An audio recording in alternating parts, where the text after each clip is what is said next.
Black like me. Black like me.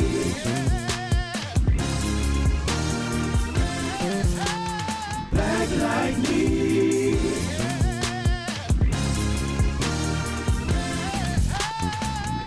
You're listening to Black Like Me with Dr. Alex G., a podcast that invites you to experience the world through the perspective of one black man, one conversation, one story, or even one rant at a time.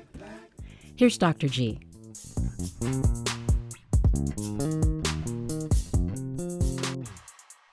During season 6, I'm exploring the beauty of embracing Black joy. I'm wanting to show that this is not merely a ploy to isolate ourselves, but it really is a survival method. That Black people have leaned on our collective Black cultures because it reminds us of our strength and perseverance and our right to be in the world.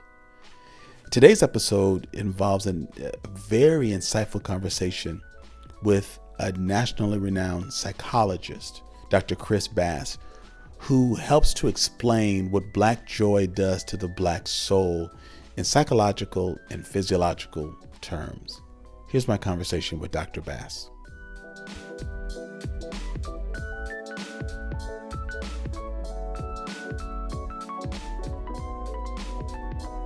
Hey, good folks. I want to welcome you back to another exciting episode of Black Like Me with Dr. Alex G. I'm excited to be inside season 6.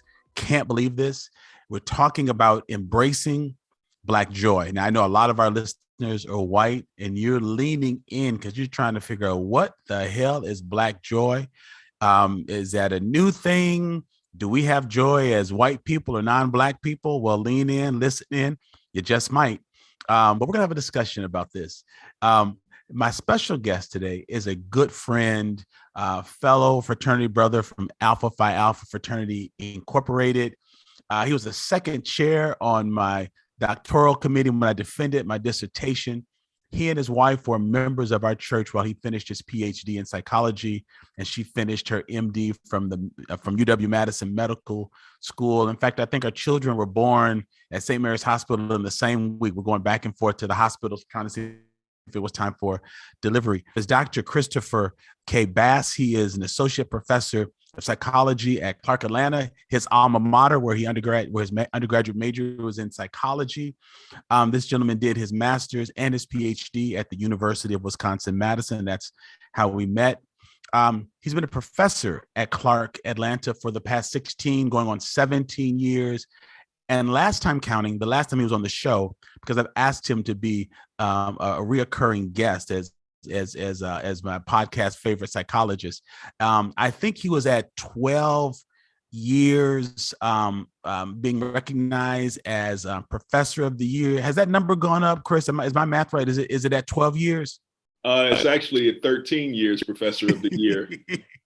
Well, I'm sorry, 14. We're at 14. 14. Now, because last year I was also nominated and won for professor of the year. This is amazing. So, in just a few minutes, you all are about to figure out why that is. So, professor and psychologist and good friend, Dr. Chris Bass, man, thank you so much for being on Black Like Me. How are you doing? I am well. I am exceedingly happy to be here with you. It's always an honor for me to grace your stage and be in your presence and soak up some of the energy that you always give out. So I'm excited. Man, I appreciate that. Chris, I think as of this episode, you have appeared on this show more than anyone else, man. So and we've been at this for 150th because we just dropped another episode. And so, man, just know that I'm really pleased. Hope that you rise and the young adults are doing well, man. So, yeah. You know what? We're new to this season, bro, and I'm sure my listeners are wondering, are you ever going to do Black Icebreakers again? So, since Dr. Bass has been on here, I've been trying to make sure that that I'm not asking him something that I've already asked him.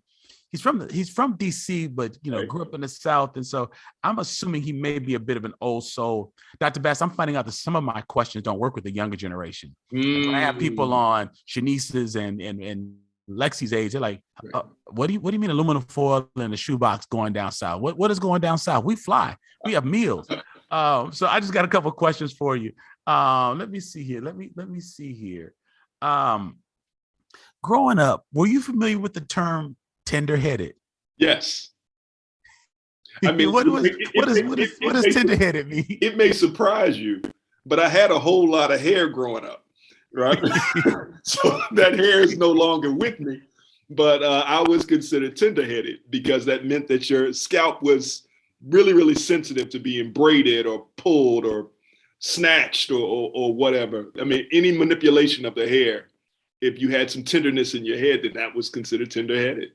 I was bad tender-headed, man. I can remember I probably cried most in my childhood over getting my hair combed. And you know, the longer my hair grew, the more tender my scalp became. So even brushing my hair became painful. So my tender-headedness didn't stop until college when I started wearing brush waves. So it was just brush length. So I've often thought about cornrows or braids and stuff, but I remember how much my scalp hurt. So I love that, man. That is really funny. Hey, can you name any of the children on Good Times, on the old sitcom Good Times? Of course, man. You had JJ, of course. You had Thelma. Yes. You had Michael. So all right, that's good. That's right. You're from my era. Hey, now, a lot of guys had a crush on Thelma. Bernadette Stannis, I think her name is. Absolutely. Yes, Thelma was fine. I just like that was the first time I think. Was that one of the first times, at least in our generation, that we saw this fine young Black woman on television on a sitcom? Because you know, someone was like Florida Evans used to be the maid on Maude. I don't know if you remember that, because Good Times is a spinoff of Maude, and Maude was a spinoff of All in the Family.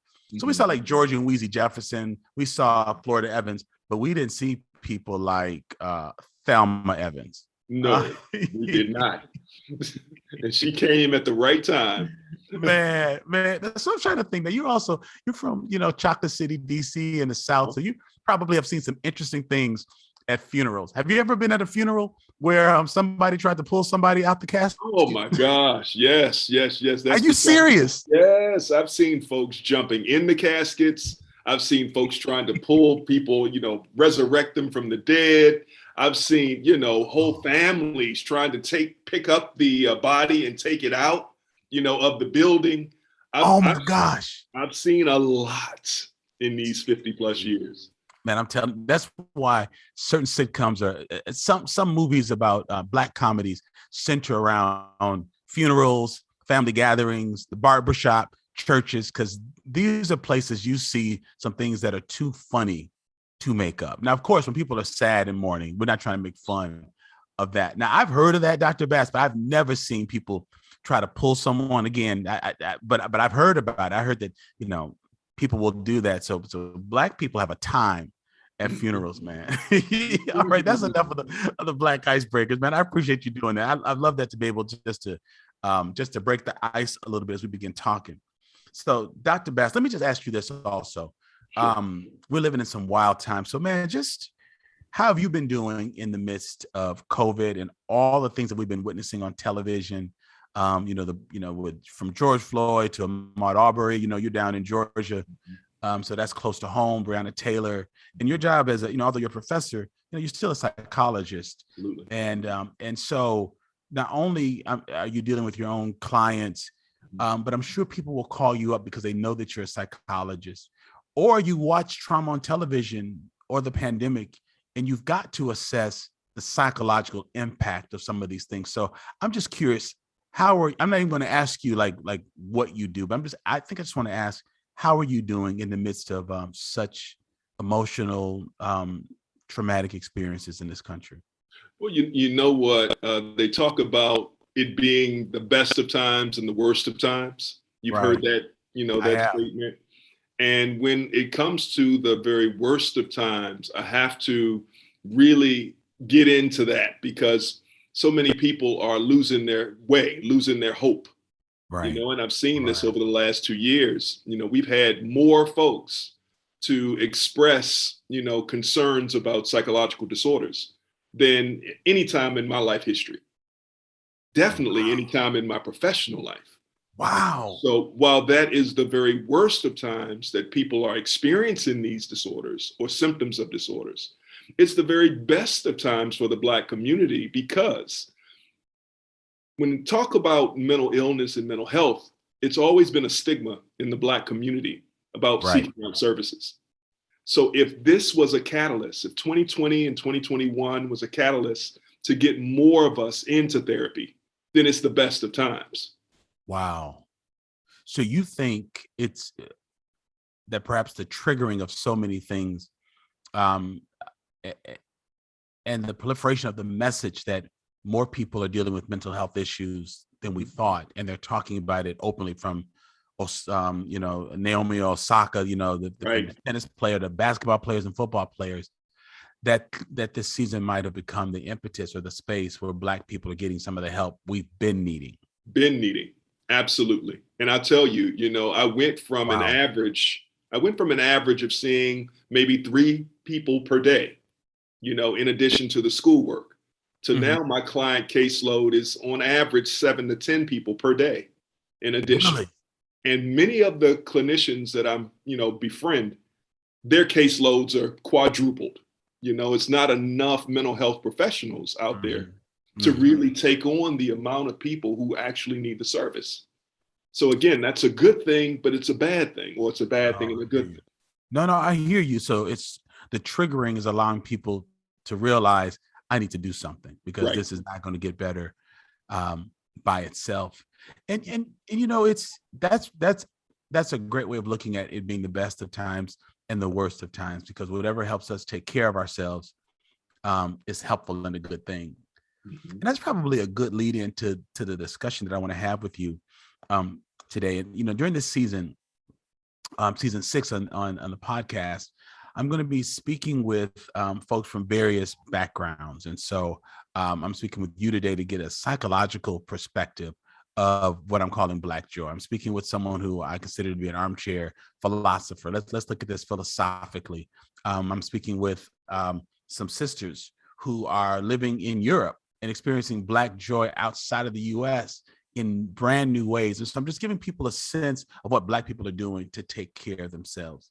And so, I can demystify Black joy, a bit. It's not necessarily a new concept. I remember growing up in the 1960s and hearing this sense of Black pride and say it loud, I'm Black and I'm proud and Black is beautiful. That was part of my reality. It's part of my mantra. Those are things we talked about at school. We repeated at school. I remember, my family playing and dancing to the music of James Brown, talking about say it loud, I'm Black and I'm proud.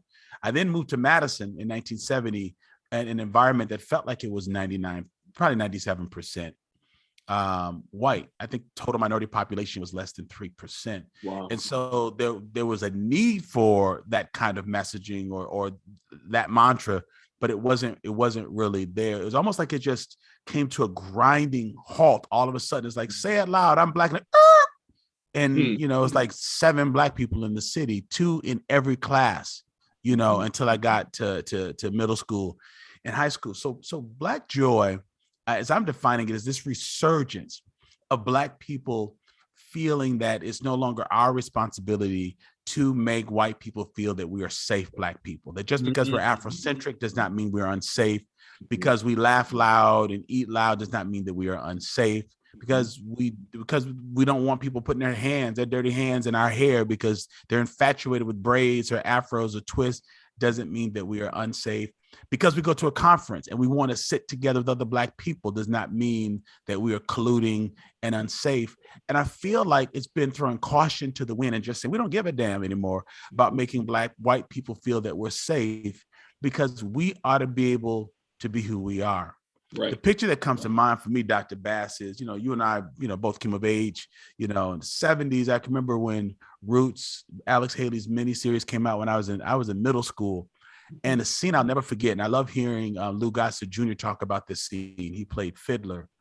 When the slave owner was beating the Kunta Kinte character, who's played by LeVar Burton, trying to make him say that his name was Toby, and he kept saying, "My name is Kunta. My name is Kunta Kinte," and he kept saying, "Your name is Toby."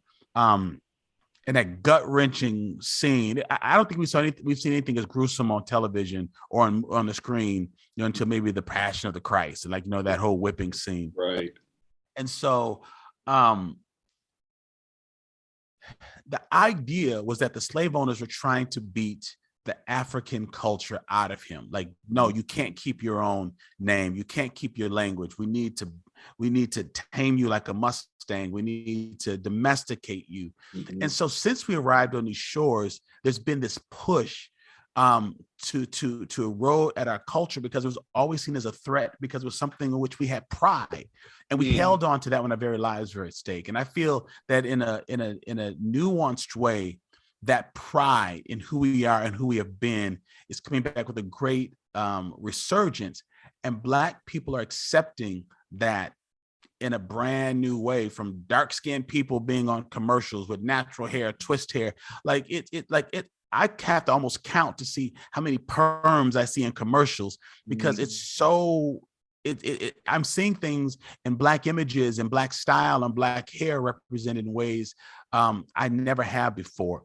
And so I just wanted to just begin having a discussion with you about the psychological benefit, the mental health benefit of authenticity, because what it really comes down to is authenticity. So any response to what I've just vomited all over you in his mic and in that little monologue, but anything that you want to just say in opening up about the impact of this authenticity and this pride in Black authenticity that we're seeing, and its impact on mental health, and just your thoughts about any of that. Absolutely. I mean, when we talk about joy and we talk about happiness, a lot of times, it's normative to sort of make those the same concept, but we have to separate them. If we're going to have this conversation, we have to separate them. And based on what you just talked about a second ago, we have to really get into the understanding that it's been really a joy sandwich. When we knew ourselves and when we were truly authentic, there was a joy that was found deep inside. But then we came to this area, or this place. And I loosely say we were brought over to this area. And then all of it, as you mentioned, everything was pulled away.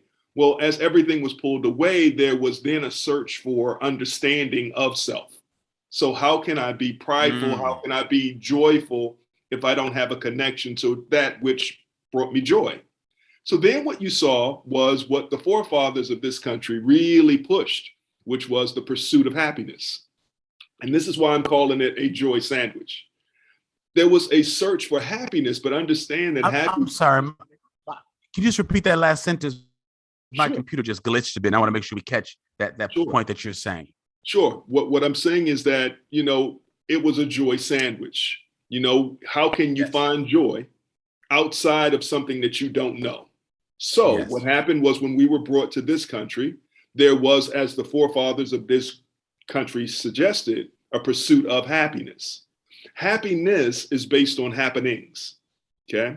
And the thing that you talked about a couple of minutes ago about say it loud, I'm Black and I'm proud. In my humble opinion, in my psychological opinion, all of those efforts were reactionary. So therefore, we were pursuing happiness versus pursuing joy. So when good things were going on in the country, quote unquote, good things, we felt happy. When we moved on up, like you mentioned with the Jeffersons, to the east side, that was a good thing that made us happy. But there was still this urging for something greater than that happiness, because we got to understand that happiness is not consistent. Happiness will always be achieved and then lost, achieved and then lost. Until we really get to where we are in 2021, Dr. G, where you talked about the re-emerging, the reimagining of Blackness in media, in campaigns, in what we see constantly. Now we're getting into an era of joy, because now it's not about the pursuit of anything. It's just radically accepting who we are. Now, I love it. Here's my big take home piece with that. when it comes to the concept of joy, psychologically speaking, it puts many young people in this conundrum. And I've seen it in my students, and I've seen it with several clients.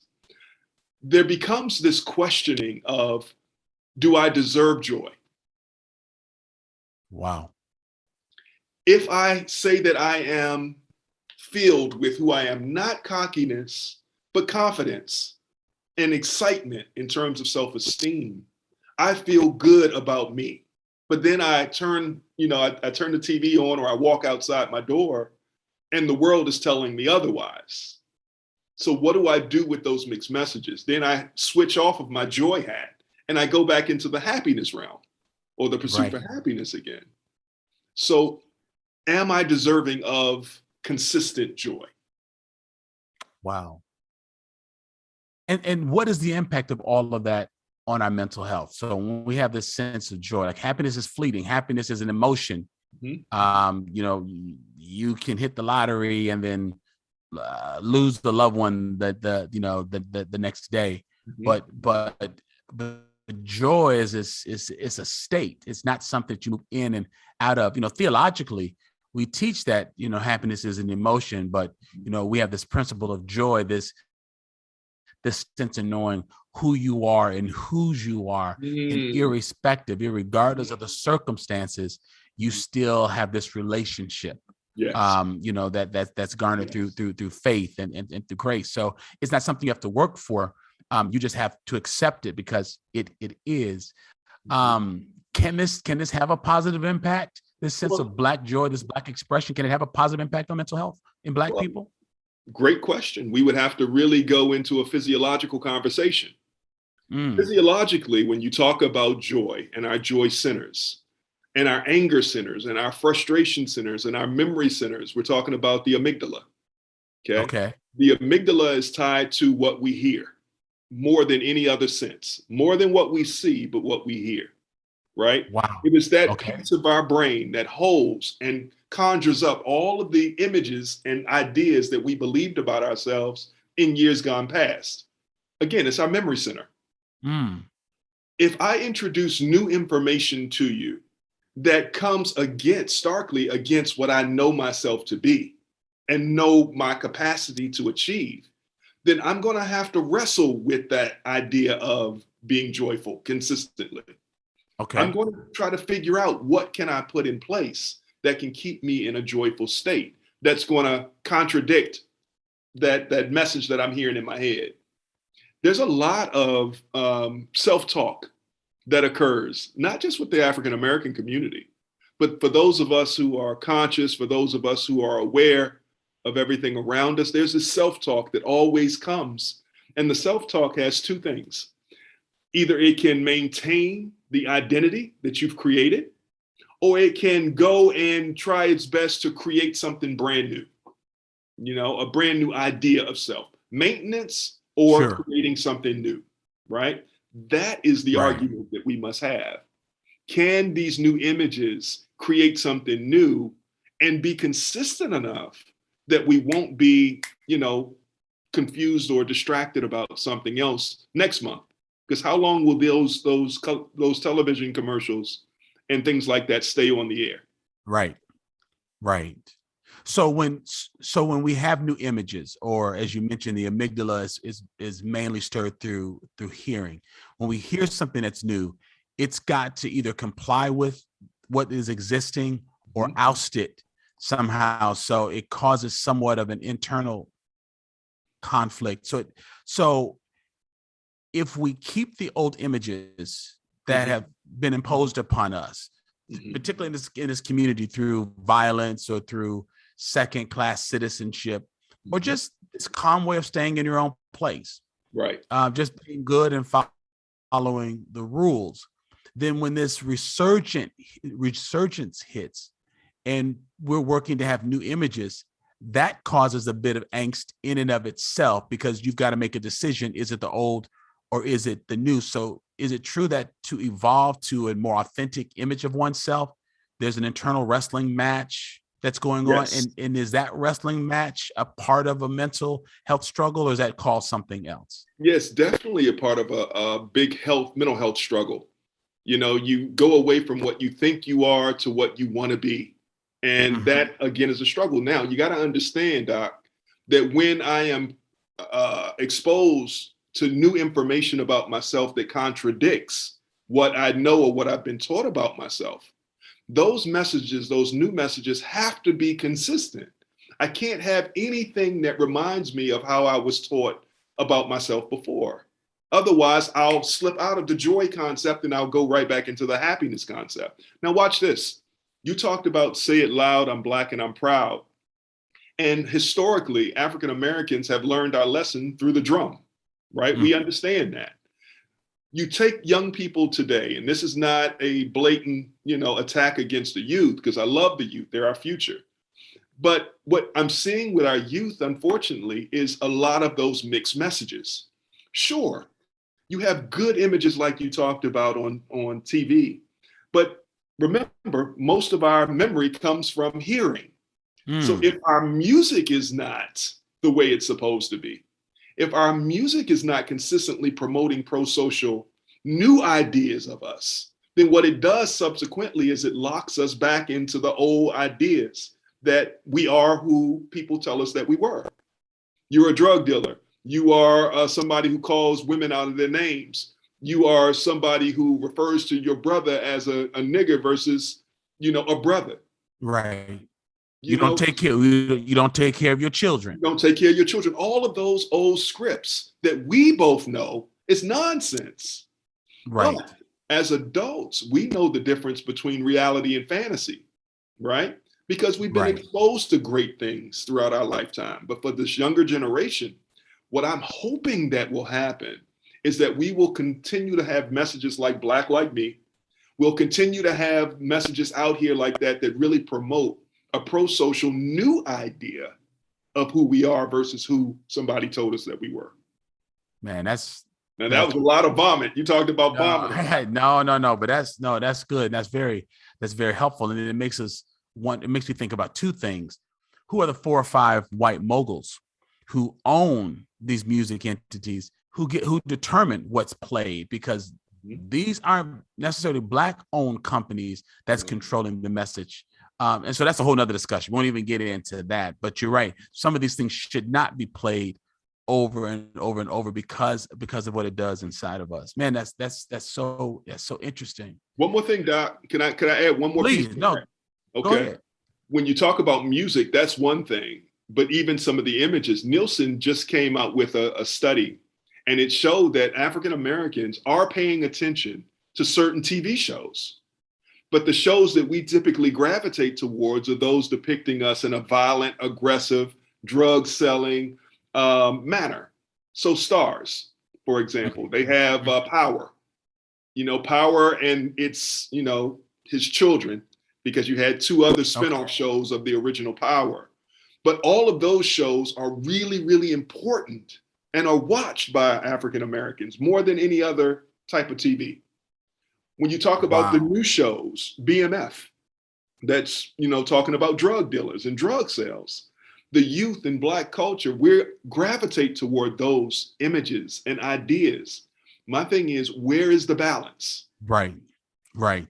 And I know that that's for another show, but when we talk about the pursuit of joy, not the pursuit of happiness, right. We talk about the pursuit of joy. How can I feel joy knowing that the only thing that I am good at based on what the world tells me through media is that I'm only good to do that. Right. And if I don't do that, then what am I? Am I a sellout? Am I Oreo? Am I trying to be white because I don't subscribe to what what they tell me I am? Well, grandma used to say a long time, it's not what they call you, it's what you answer to. What you answer to. It's what you answer to. But if I don't have a sense of self and you give me this label, I'm going to live up or live down to the label or diagnosis that the world gives me. Wow, man. Chris, one of the things I'm sure you noticed when you and your family left Madison and went back to the Atlanta area was what it felt like to have so much Black reinforcement in media, newscasters, mail carriers, doctors, nurses, professors. You know, I mean, I have years and years and years of education, and I can count probably on one hand how many Black people stood in front of a classroom or a lecture hall in front of me. You know, maybe 3 between 6th grade and graduating from high school.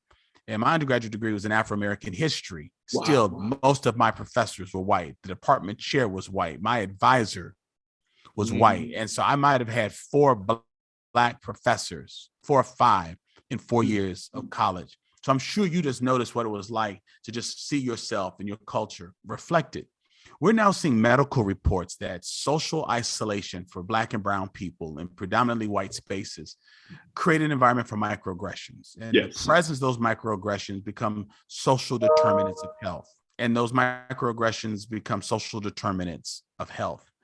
And so we're now understanding that if we're going to help Black people and Black and brown people have longer, healthier lives, we're going to have to teach us how to navigate these microaggression fields, and also teach white allies what they do to make those spaces filled with microaggressions. That's a whole nother discussion. That's another episode.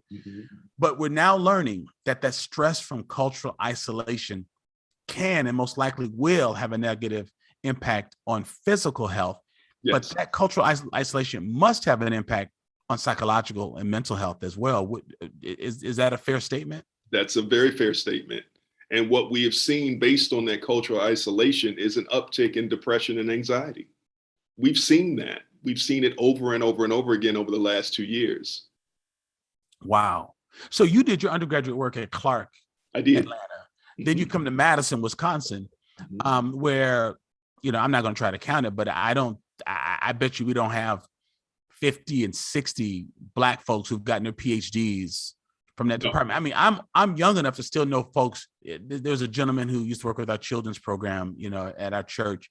He was the first Black PhD from the English department. I mean, I'm still meeting Black folks who are the first to graduate from certain field. There's a young lady who just graduated from our church. Who attended our church. She volunteered with children as well.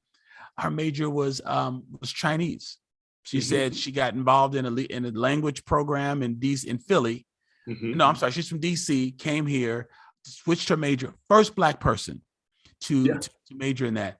And so talk to me about the cost of success. When you come to a university like Wisconsin, because they offer money, because they want people of color, and it's a research university, and you pay for the best and the brightest minds. And so Black folks come here from Black environments, and they're not ready, not only for the cultural reality that they're one of few, that very few of the professors are Black or people of color, but they are trailblazing. But there's a cost for that. So on one hand, you're lauded for getting a PhD from the University of Wisconsin-Madison. I mean, I know you must still raise the eyebrows when people say, "Oh, your doctor's from Wisconsin." I mean, that's what Wisconsin boasts on. That people will look at your CVs and will say, Wisconsin, my uncle went there, or my coach went there, or my wife's nephew went there.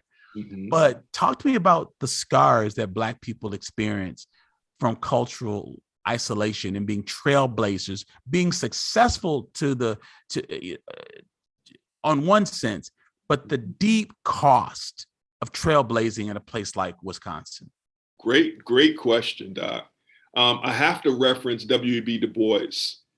W.E.B. Du Bois left Harvard and he came down to Atlanta to do work.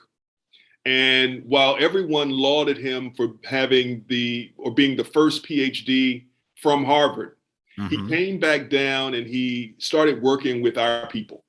Right. Okay? Immediately, there was a contingent of people who said, we don't like his rhetoric. We don't like his ethics. We don't believe that he knows what's best for us, because he wasn't trained around us. He didn't go to Tuskegee and do those things. Right. You know, he was up in Boston. Okay. He learned from European Americans. Right. Okay. I want to put a pause right there, because I'm going to come back to that. I'm going Sure, to make sure. full circle. I'm following. I like this. When we left Atlanta, because Rosalind went to Spelman, I went to Clark. We left here and went up to the University of Wisconsin. We found ourselves being culturally isolated. There were, of course, places that we could go to get filled up. Sure. Nehemiah, of course, was one of those places that we got filled up, right? You Right. were one of those who filled us up. But on a day-to-day, it was very, very difficult being in spaces where we were the only African-American face that we saw. In my department, there were many times where, and I was number 7, by the way, who graduated with a PhD. Number 7. Number 7. So it was very difficult having to come to it was difficult trying to explain all aspects African American, which is what folks expected you to know. You are now the expert on all things that is Black. Now you got to remember what was going on during that time. During the time that we were in Madison, there was the Million Man March. There was the Rodney King verdicts. There was. All of those things were going on. So for everything that was occurring at Wisconsin during that time, for us to be asked, well, what is it like to, why do you think OJ did it? And it's like, what are you talking about? I never said OJ did it or didn't do it. That wasn't right. I didn't say anything about that. Nobody says anything, but then you come to me and say, well, why do you think OJ did it? Or what do you think that gathering 1 million Black men to march on the Capitol is the best thing for Black people? Or my favorite, because there was a book that was really popular during that time. It was called The Bell Curve. Oh, yes. And that was brought up in several of my lectures. And it's like, well, Black people are intellectually inferior. What do you think about that, Chris? So to have to bear the weight of all of that and then have to prove yourself that you are good enough and in many cases better than, it was very, very difficult. My wife, Rosalind, was the first African-American to get her master's in anatomy at the University of Wisconsin. Number one. So you talk about being the first or the second or the 7th or the 10th. You're right. You know these people. And it was very, very difficult. But what made it so much more difficult, Doc, after achieving the heights of a master's for both of us, PhD for me, MD for her, what was more difficult was leaving said space and coming back to our people. Because when we got to our people, oh, you have a PhD? Oh, okay, you're not like us. You don't belong here. You have an MD. We don't identify with you. So then that puts you in a space where you're educated and you're lauded for having all of these accolades. All right. But then where is your community? You don't have the space to go to. It's different to go back to the University of Wisconsin. It's different to be in academic settings where there's now a proliferation of African Americans who you can speak to. But W.E.B. Du Bois, he experienced and he wrote in his seminal work, he said, it's very hard for me to be accepted by my people here in Georgia. And subsequently, he taught at what is now Clark Atlanta University, when he came back in 1904. So what do I do with white folks who reject me? What do I do with Black folks who reject me? What community do I have? So you talk about the psychological scars of it. There's a lot of psychological scars because you can't be too Black or you can't be too white or you can't, what can you be? Right. Where are you? So it becomes very difficult.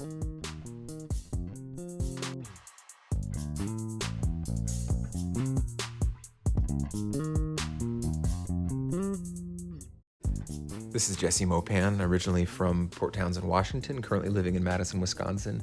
I listen to Black Like Me because racism and white supremacy are very powerful forces at work in our society today. which I'll never understand through my own lived experience as a white person.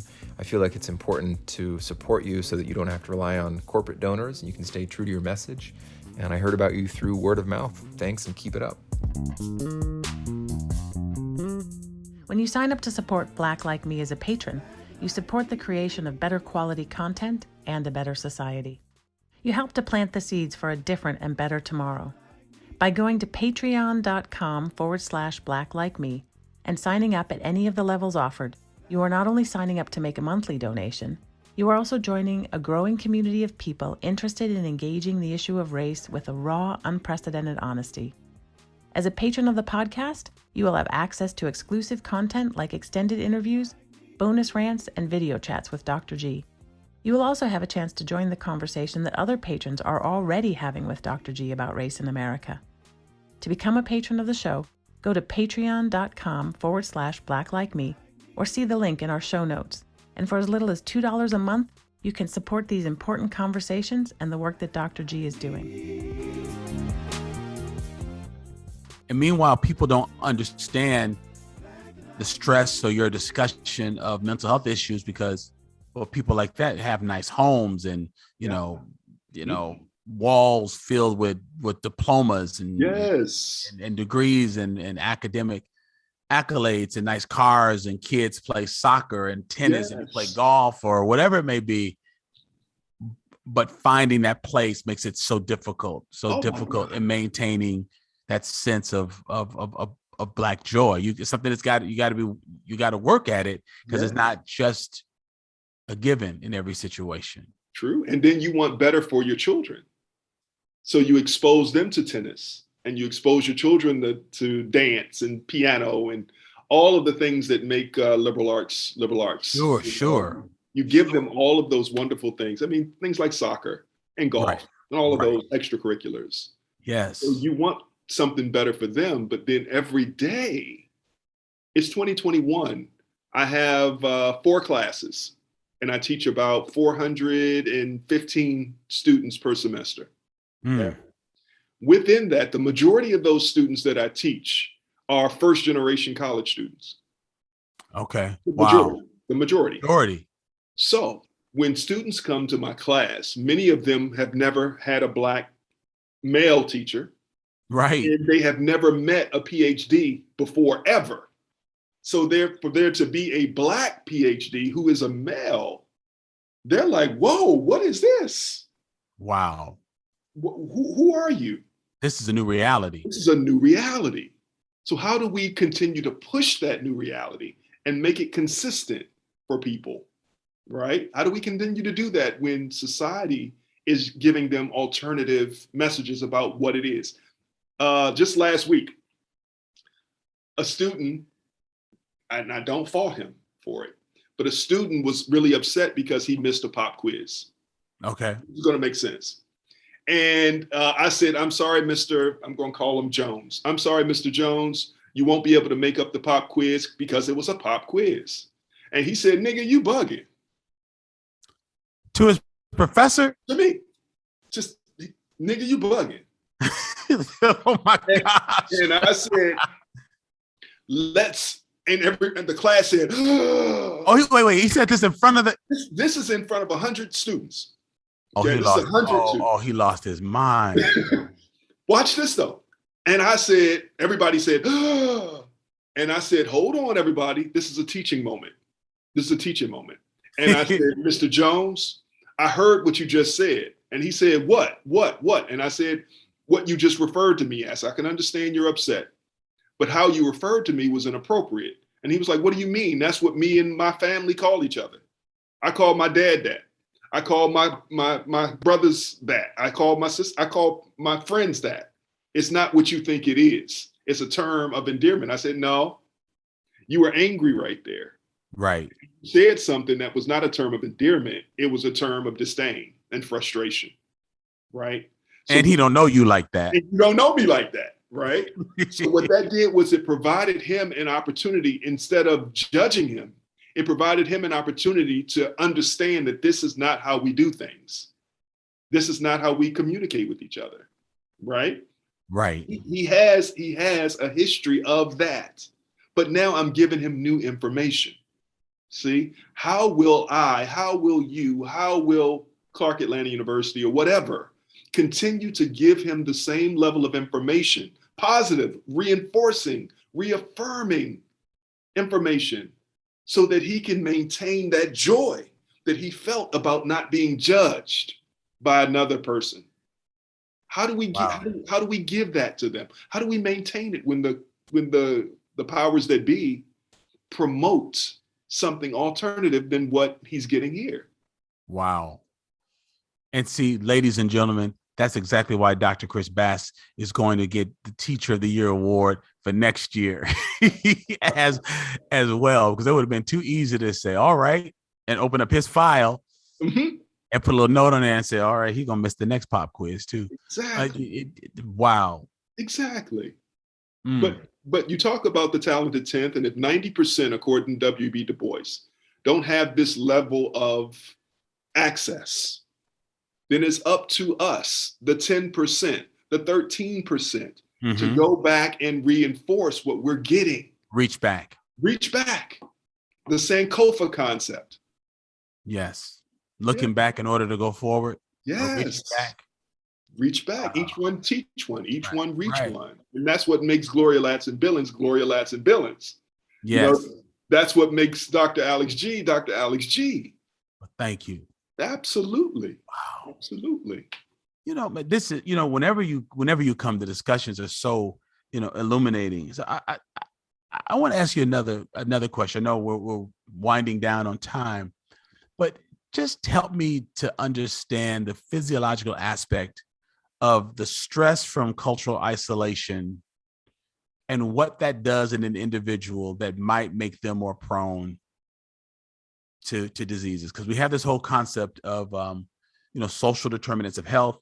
In some schools of medicine and public policy, they're referring to the racial battle fatigue, that this space, occupying this space, you mentioned that you and your wife, Roz, experienced doing your master's and doctoral degrees at Wisconsin, always being asked to comment on Rodney King or something Black that's going on, and everything else that was going on in the world. They weren't asking you about your opinion on those matters.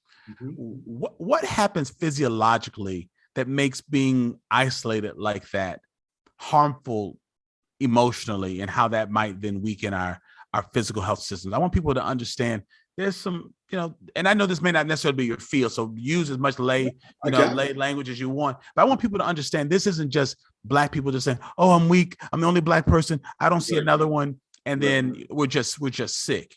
White people can choose to not be in a white environment. They can choose to not have a white professor, a white doctor, a white friend. They can choose it because that's part of privilege. We don't have any place we can go just to be void of non-African Americans. And so, and white people don't necessarily think about race and culture because that's the benefit of being white in America. It's like a fish does not have to think about water. That's the only environment they've known. And so folks don't understand the physiological implications of what the stress of isolation does to us mentally and physically. Can you just talk about that for a minute, Dr. Bass? Absolutely. Absolutely. When we talk about the brain and we talk about physiological or physical things that occur when we are faced with that, let me say this. It's akin to someone having a light bulb, and the light bulb stays on until the light bulb eventually pops. It goes out. Right.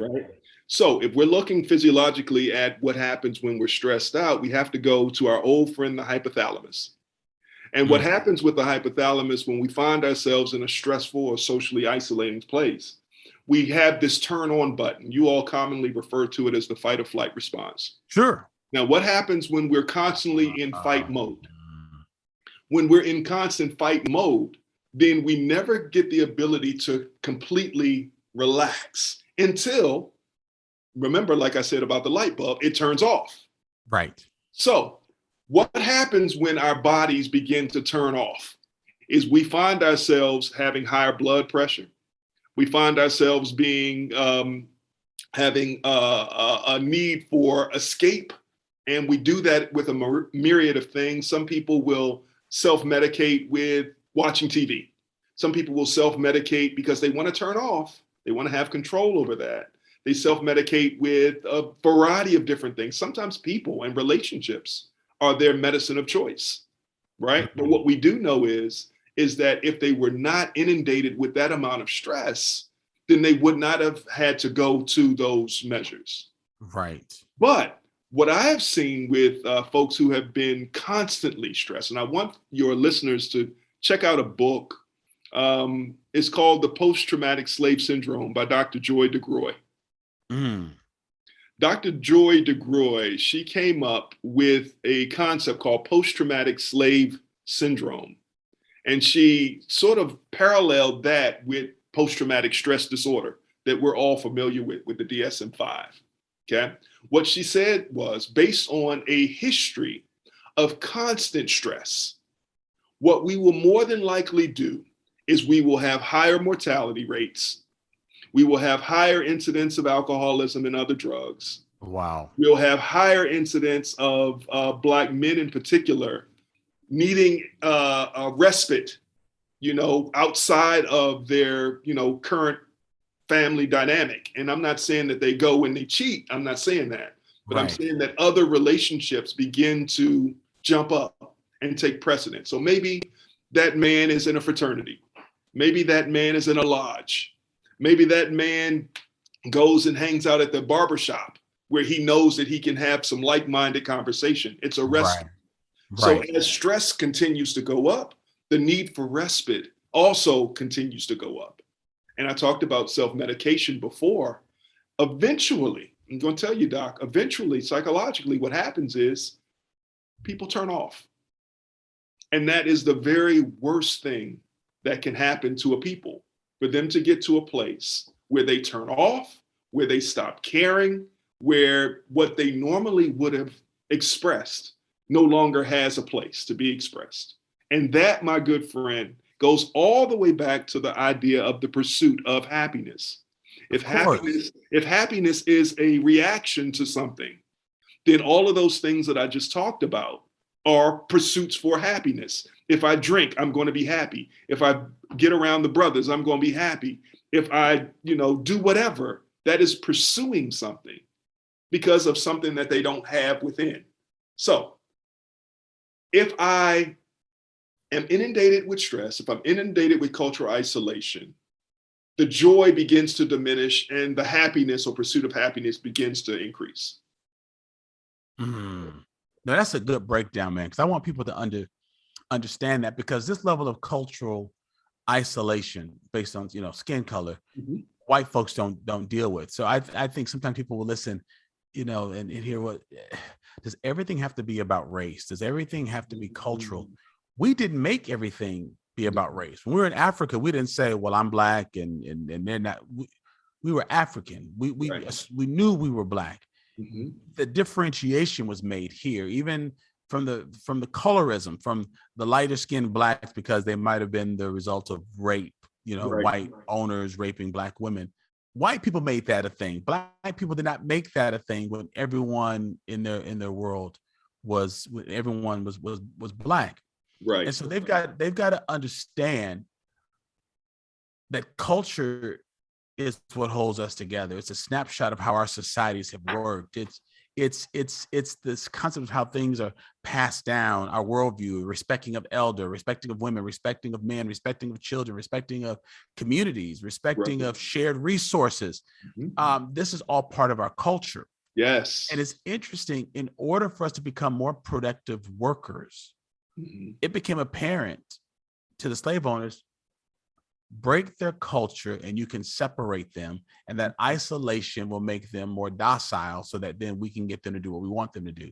Yes. But if they have a strong sense of culture, they will rise up against us. And there was a sense of pride that we exuded and self-assurance that they couldn't understand how chained individuals who were stolen from their country could live and act with such an air. I don't even know if people use that word anymore. Older Black folks used to talk, this air of dignity, this air of respect. And I think it was an affront to them. Why walk that erect? Why look at me with such stern eyes? Like why was it so important to beat culture and the souls out of us? Something about that was a threat to the status quo. Absolutely. Oh my God. Anytime I hear light or I see light, it gets me all excited. So when you were talking, I'm starting to see what you were talking about. Yes, You know, yes. One thing that is not talked about often, you talk about culture, but one thing that folks forget is that on many of the manifests of the slave ships coming from the continent of Africa all the way here, there were many different tribes, many different languages. Exactly. So they say on one particular ship that there were over 106 different languages that were spoken.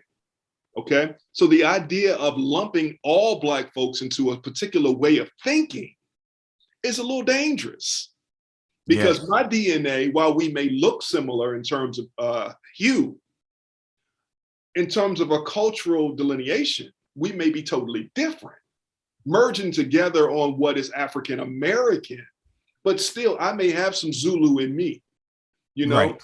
You may have something else in you. I mean, we had to come together and to have our backs straight, to still be dignified, to still protect each other and protect our women, during those times and even in today's times. And our children.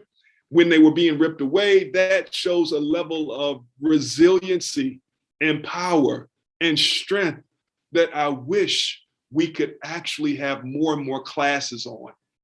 Because if the youth were able to get in just a little bit of this conversation to show what people did in the height of nonsense and chaos. Chaos looked like 2020 and 2021, right? The protests was a reaction to what happened with George Floyd. The protests. I'm not going to call it riots. Some people call it rebellion. I'm saying the protests. There was a collective of youth that said, we're tired of having to deal with that. Now, if we understand that that was a reaction to something, then that was a pursuit, again, of happiness. And I'm going to stick with that pursuit of happiness, Doc. Come on. Because it's in the document. It's in the text. It's in the text, Doc. Until we stop pursuing happiness, then until we stop doing that, we'll never find joy. But unfortunately, I believe that this culture, this country was created for pursuing of happiness. Whether you're white, Black, brown, Asian, Native, I think that the concept of pursuit of happiness sort of puts us in a cultural jail, that we're always looking for the next great thing. Sure. And we're never, quote unquote, satisfied, which is a symptom of joy. You always have to have more money. You always have to have more things. You have to have more bling. You have to have the biggest this or the biggest that. You always have a need for something else. That's not Eastern belief. That's Western philosophy, that there's always more. Right? So as we continue to search for that is more, we lose out on the appreciation for what is now. Right? And there's where joy lives. Wow. And the pursuit of Black joy should not be an affront to white people. No. I find that when we express Black anger or frustration, sometimes, my white colleagues will say, well, I feel like you all are mad at me when we're just expressing what we're feeling about systemic reality. And so white folks need to understand that when we talk about, we love Black people and Black culture and Black food and our noses and our hair and our styles and our big mamas, it doesn't mean we're coming for y'all. It doesn't mean that we think you should not be who you are. But for us, cultural authenticity is so, so important, because some of it is what we gave up in integration.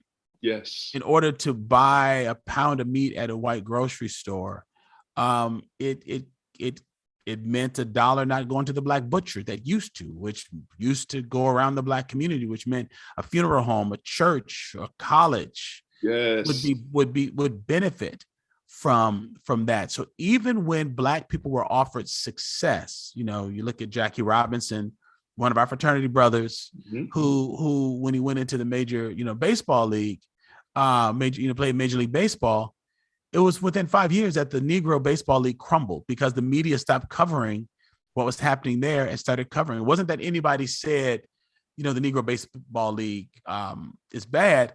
It's just that there was more money in the MLB. And so they followed Robinson and the other Black folks who went into it. And eventually the Negro League lost, so that when we see Black advancement, it often means a loss in our own communities. And so now our children starting to ask, why do we lose our businesses? Why do we lose our hairstyles? Why do we lose our identity? And can't we create our own businesses? And can't we bring that back? And so the resurgence is, and I think that's the right word, is a resurgence, because, being the child of someone who was integrated, that was the thing. They wanted their children to go and get good education and all of these things. But I think there's accelerated mental health issues because access into white systems without a strong grounding of Black culture and cultural identity is not necessarily an ideal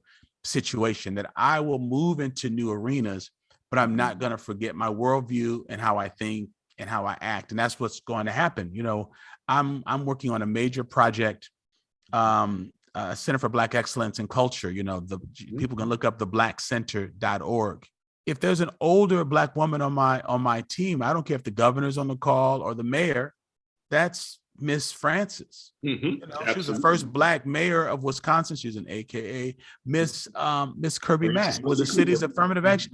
She was, she's Miss Kirby. So in those places, I'm not going to be embarrassed to bring my cultural awareness. I'm not going to call an older Black woman by her first name because, one, I'm not that grown and I'm not her equal. Right. And in a world where Black women are still the most disrespected folks, I'm not going to add to that by trying to make myself seem big in a meeting by calling them by their first names. And so I'm understanding that I can still be professional and a social entrepreneur, but still bring things from my African and African-American worldview that make me the leader and the influencer and the person that I am. And so white America needs to understand, and white folks who are listening need to understand that as you befriend folks, hire people, work with folks, that when people talk about their Blackness, loving their Blackness, it's important to us. Sometimes we say these things, white folks will say, well, what if I said, I love being white? Well, if you live in America, particularly if you're male and you don't love being white, something wrong with you. Because it's been catered to your whiteness. But it doesn't mean that we hate white, because we love ourselves. We have not always been given the space to say, I love this. I was interviewing Raven. She is the number 2 in the Bucks organization on the operations side. She is executive vice president of the Milwaukee Bucks. And I was interviewing her, and she was doing something, and she made a comment. She goes, Dr. G, and this is precisely why I love being Black. And I said, wait a minute, say that again. Say that again. She goes, this is why I love being Black. So I know that caught the ears of the non-Black listeners in a very unique way, because a lot of people think it's something that disadvantages us. Right. Something to be like, I'm sorry, you're Black. It's unfortunate that you're Black. Like, in this great world, so many opportunities. Tisk that you're Black. It's funny for them to understand that Black people love our Blackness. Yes. And so all of it, all of the different varieties of Black. All of it. Man. And I love where you're going here, Doc, because one thing that I love and miss about Wisconsin was Oktoberfest, and even going to the Rathskeller down on campus. Yes, culture. It was a German promotion of German culture, right? Another thing, when St. Patrick's Day rolls around in March, there is, if you don't wear green, somebody's going to come and pinch you. Of course, celebrate that. Walk around with your shamrocks. In either one of those scenarios, you promoting your culture doesn't make me feel bad. Right. Or feel like you're against me because you're promoting, beer and brats, or you're promoting what's germane to your particular culture. I think that that's wonderful. But in the same voice and in the same sentence, me putting on a dashiki, or me putting my hair in twists if I had hair, or me, walking around with my fraternity shirt on, right, which is the first African-American undergraduate college fraternity, Alpha Phi. You know it is. Yes. If for me to do that, it should not make you feel insecure or insignificant or afraid. It shouldn't, because it really has nothing to do with you. If you want to join in and appreciate, like, we are now celebrating Juneteenth as a national holiday. Yes, we are. If you want to come and celebrate as an ally, I'm all for it. I think that's wonderful. If you want to join in for protests, for us saying that we have come to a point where we want to turn off and we want to turn up, absolutely. We need as many allies as possible. But just because I go and drink a beer or eat a brat or celebrate green on one of those two other holidays, it doesn't mean that I am putting you above me or putting me above you. We're all just appreciating difference. And it's okay to do that. Sure. This is wonderful. Dr. Bass, my last question as we're winding up.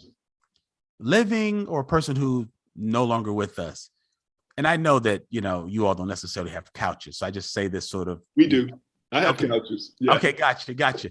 If there is a leader or famous figure who you could get on your couch and just say, if I just had 3 sessions with him, I just think, who would be that person, dead or alive? Maybe you just thought, man, if I could just get my psychological hands on them and just kind of help them process some stuff, I think I could help them.